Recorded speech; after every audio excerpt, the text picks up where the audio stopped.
Hey guys, welcome back to our channel. It's me MC with my mom. Ma, இன்னைக்கு என்னமா special? இன்னைக்கு வந்து காலிஃப்ளவரும் முட்டை போட்டு பெப்பர் பொடி மாஸ் மாதிரி பண்ண போகிறேன்ப்பா.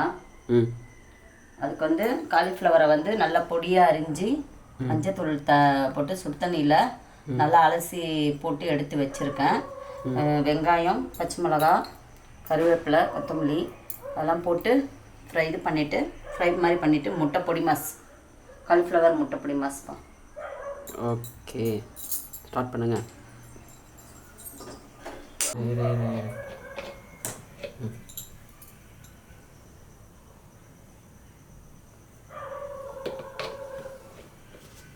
கொஞ்சம் கடுகு போட்டுக்கலாம், சோம்பு கொஞ்சம், கடுகு பொரிஞ்சிடுச்சு, கருவேப்பிலை போட்டுக்கலாம், நம்ம நறுக்கி வச்சுருக்கிற வெங்காயத்தையும் போட்டுக்கலாம்.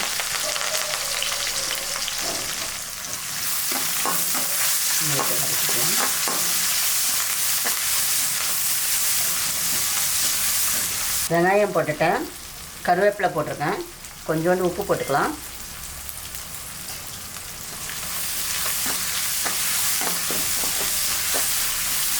என்ன கல் உப்பு? ஆமாம், கல் உப்பு வருது. கொஞ்சம் வதங்கிறதுக்காக தான் போடுறோம். இந்த கல் உப்பு வந்து கொஞ்சம் நல்லா வதங்கணும். அப்புறமா வந்து ஒரு 3 பச்சை மிளகா அரிஞ்சு வச்சுருக்கேன், பச்சை மிளகாவையும் போட்டுக்கிறேன்.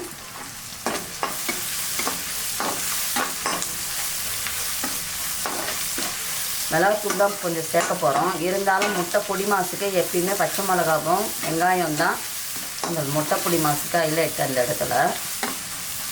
அதனால் நல்லா வதக்கிக்கணும். இந்த வெங்காயம் நல்லா வதங்கட்டும். அதுக்குள்ளே நம்ம வந்து எடுத்து வச்சுருக்குறோம், ஒரு 10 முட்டை எடுத்து வச்சுருக்குறோம். நமக்கு வந்து ஒரு 6 முட்டை போதும். 6 முட்டையை நான் உடச்சி இது பண்ணிக்கிறேன்.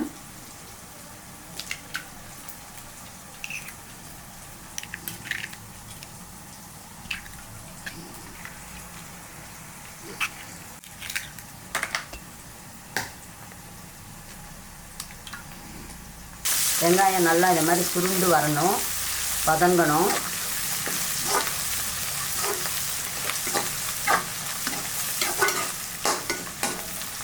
இப்போ நம்ம இதில் வந்து கொஞ்சோண்டு வீட்டு குழம்பு மிளகாத்தூள் போட்டுக்கிறேன். காயிலும் நான் மஞ்சள் பொடி போட்டிருக்கேன், இருந்தாலும் கொஞ்சோண்டு ஒரு பிஞ்ச் மஞ்சத்தூள் போட்டுக்கிறேன். பெருங்காயத்தூளை கொஞ்சம் சேர்த்துக்கணும், போட்டுங்க. இது எல்லாத்தையும் வதக்கிடணும் இந்த வெங்காயத்தோட.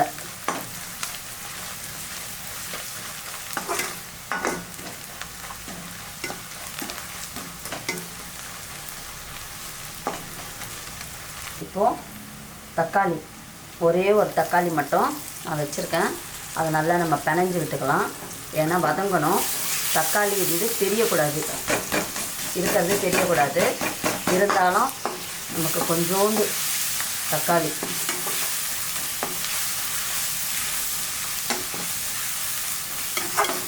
கொஞ்சோண்டு கொத்தமல்லி தூவிக்கலாம். இதுக்குள்ளே இந்த முட்டையில் வந்து நம்ம கொஞ்சமாக சால்ட்டும் பெப்பரும் சேர்த்துக்கணும்.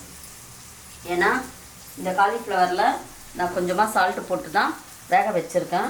அதனால் சால்ட்டை வந்து நான் வந்து கொஞ்சமாக தான் போடுறேன். முட்டைக்கு தகுந்த அளவுக்கு சால்ட்டு போடணும்.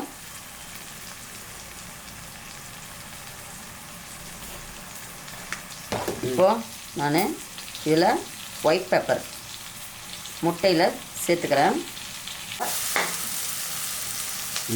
இப்போ இந்த தக்காளி நல்லா நமக்கு சுருண்டு வந்துடுச்சு.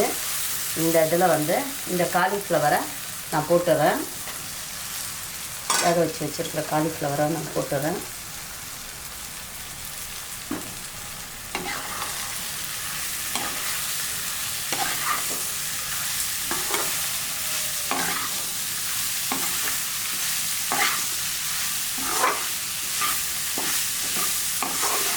இதை நான் நல்லா கலந்து விட்டுக்கிறேன். இதே நம்ம மசாலாலாம் போட்டாச்சு. இதை நம்ம முட்டை அடிக்கிற பீட் பண்ணுற ஒரு இதுவால் பீட் பண்ணிக்கலாம்.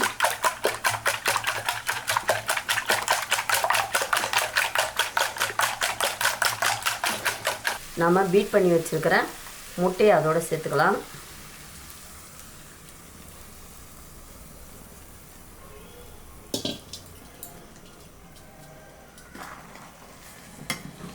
சிறுவை வச்சுட்டு கலர்னா தான் முட்டை வந்து நமக்கு அடி பிடிச்சி வராது. சிறுவை வச்சு நம்ம பாயில் பண்ணிக்கலாம் முட்டையை.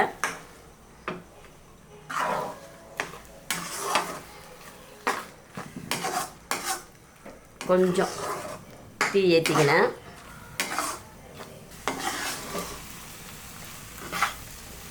முட்டையை நம்ம எப்போ கலரும் போது இந்த மாதிரி நடுவில் கலர்னா தான் அடி பிடிக்காது.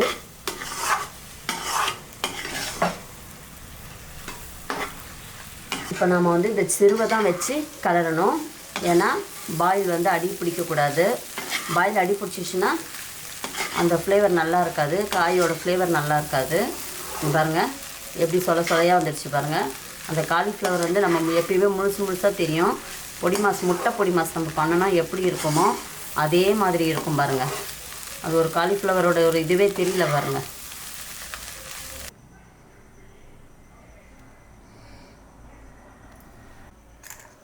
ஃப்ரெண்ட்ஸ், இன்றைக்கி நான் வந்து முட்டை பொடி மாஸ் காலிஃப்ளவர் போட்டு முட்டை பொடி மாஸ் பண்ணியிருக்கேன்.